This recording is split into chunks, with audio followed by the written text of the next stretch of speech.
And welcome back to Archives of Fabella Daily, the podcast burning down the stage. Today is June 13th, equal to Gemini 24th. Books are available on Amazon. Please rate and review the podcast on iTunes, or wherever you listen to your podcasts, and hit that subscribe button for more great stories right in your feed. Spotify playlists are now available for you to listen to episodes in chronological order. Go to Spotify and type in Archives of Fabella into your search to begin listening all the way back to the dawn of creation today.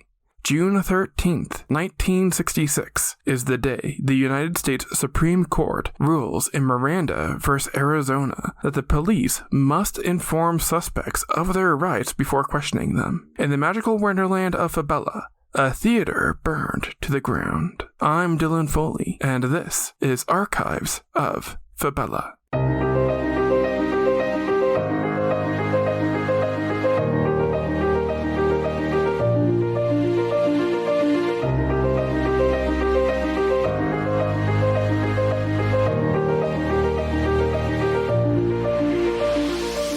Beyond our world, there is love. Beyond our world, there is war. Beyond our world, there is life. Beyond our world, there is Fabella.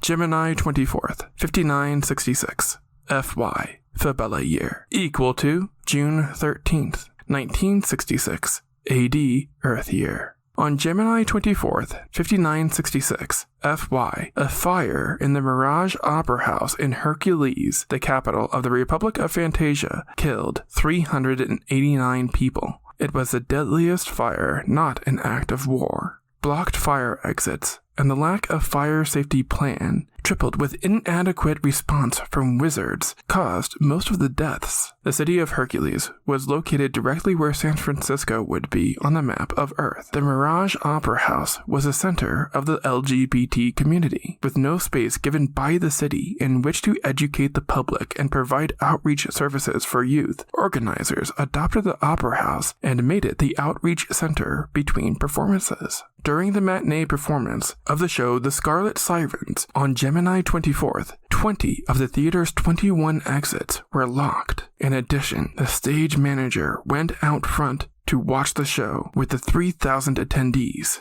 while the other stagehands left the theater and went out for a drink. It was a spotlight operator who first noticed that one of the stage lights seemed to have sparked a fire backstage. The cluttered area was full of fire fuel, wooden stage props, and oil rags. When the actors became aware of the fire, they scattered backstage. An asbestos curtain was set to be lowered that would confine the fire, but when it wouldn't come fully down, a panic began. Soon, all the lights inside the theater went out, and there were stampedes near the only exit. When the back door was opened, the shift of air caused a fireball to roar through the backstage area. Attempts to use magic to put out the fire were made, but unsuccessful, because the inferno had plenty of fuel to burn, and the water was doing nothing to keep the blaze back. The ushers working the theater fled immediately, forgetting to open the locked emergency exit doors. The few doors that were able to be forced open were 4 feet above the sidewalk, which slowed down the exiting process. Most of the people who died were seated in the balconies. There were no fire escapes or ladders to assist them, and some took their chances and jumped using magic to slow their descent.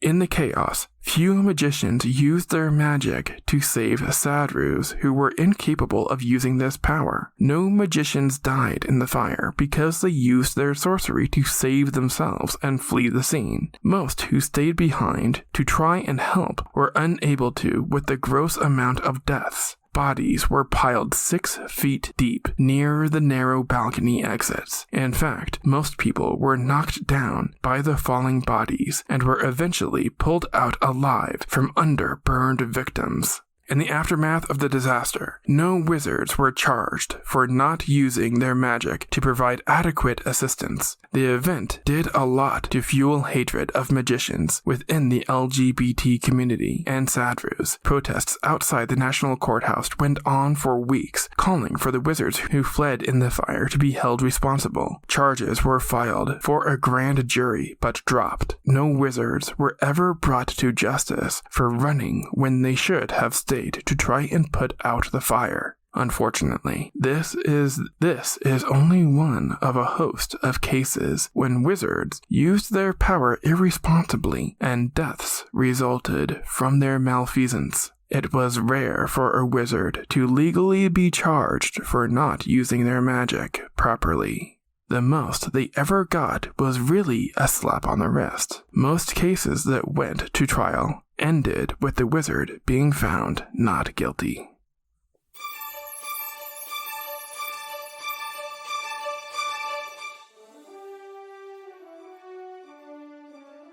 That's going to do it for us today. Subscribe now to get more new episodes right in your feed. Rate and review the podcast on iTunes or wherever you listen to your podcasts. Send your questions to archivesoffabella@gmail.com. Archives of Fabella is created, produced, and hosted by Dylan Foley, with music by Garrett Ferris and audio blocks. Books are available on Amazon in ebook and paperback. As always, look outside of what is possible and think about what might be.